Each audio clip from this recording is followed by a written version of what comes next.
Buongiorno sempre da Viale della Vittoria, Vittorio Veneto, alla Festa dello Sport. Presentiamo adesso la Scherma Vittorio Veneto, un'altra delle società storiche presenti all'interno del nostro territorio, con sede in via Pasquali, ex Luzzatti per chi conosce questa zona.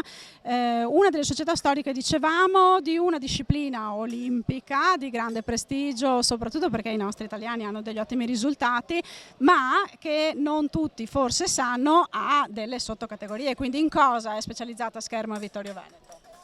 Allora, noi come società puntiamo principalmente sulla spada, però facciamo anche attività di fioretto e diciamo che queste due discipline sono quelle che ci danno maggior soddisfazione e in cui puntiamo anche per il futuro.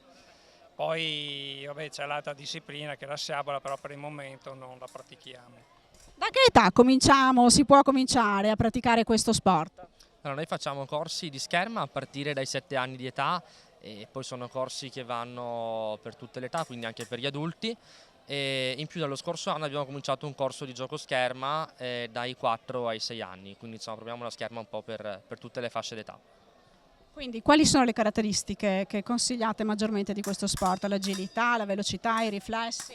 Bah, io dico sempre che allora, tutti possono praticare la scherma e la scherma porta sicuramente tanti benefici su chi la pratica, in primo luogo sicuramente la responsabilizzazione essendo uno sport individuale e poi sicuramente anche una grande capacità nella gestione del tempo, nella gestione della persona, quindi anche il discorso dell'autocontrollo, sicuramente la scherma aiuta molto. E allora non ci resta che invitare tutti i giovani e futuri atleti vittoriesi a provare la scherma presso la società Scherma Vittorio Veneto. Grazie a voi.